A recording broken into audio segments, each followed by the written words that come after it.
সেদিন রাস্তায় হঠাৎ জটিলেশ্বর বাবুর সাথে দেখা।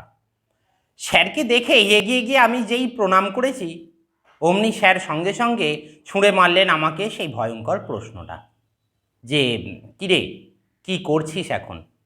ব্যাস, আমিও অমনি লিক হয়ে যাওয়া গ্যাস বেলুনের মতো চুপসে গিয়ে উত্তর দিলাম, মাথাটা নিচু করে বললাম, স্যার আমি কিছুই করি না, ওই দু একটা ছাত্রকে বাড়িতে পড়াই। স্যার তো শুনেই অমনি সঙ্গে সঙ্গে পকেট থেকে 50টা টাকা বার করে আমার হাতে দিলেন। আমি তো কিছুতেই নেব না। তারপর একবার বলতেই আমি টাকাটা সঙ্গে সঙ্গে নিয়ে নিলাম। স্যার বললেন, কিছু কিনে খাস। এরপর দেখলাম স্যারের মুখে এক অদ্ভুত বিজয় উল্লাস। তিনি একমুখ হেসে বললেন, আমি তো প্রথম থেকেই জানতাম তোর দ্বারা কিচ্ছু হবে না। তুই যা মাথা মোটা, আমি তোকে কতবার বলেছি তোর দ্বারা চাকরি বাকরি সম্ভব নয়। এখন স্যারকে আমি কি করে বোঝাই যে আমি চাইলেই চাকরি করতে পারতাম, কিন্তু কম্পিউটার স্যার প্রথম দিন থেকেই যে আমাকে ক্লাসে ঢুকতে দিল না, সেই দোষ কি আমার? প্রথম দিন আমি ক্লাসে গেছি, গিয়ে একটা বন্ধ কম্পিউটারের সামনে বসে আমি টাইপিং করতে শুরু করে দিয়েছিলাম। কম্পিউটারটা যে বন্ধ সেটা আমি খেয়াল করিনি।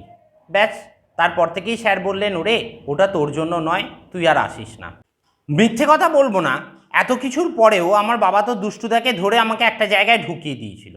আমিও যেতাম সেখানে, কিন্তু সেই অফিসের কি আবদার, আমাকে নাকি 10টার মধ্যে অফিসে ঢুকতে হবে। এখন আমি যে সকাল 11টার আগে ঘুম থেকে উঠতে পারি না, সেই দোষ কি আমার? দুদিন পরেই অমন চাকরি আমি ছেড়ে দিয়েছিলাম, মুখের ওপর ইস্তফা ছুঁড়ে মেরেছিলাম তাদের। তার কারণ আমি বুঝতেই পেরেছিলাম যে ওরা আমাকে ছাড়িয়ে দেবে, তার আগে আমিই ছেড়ে দিয়েছিলাম।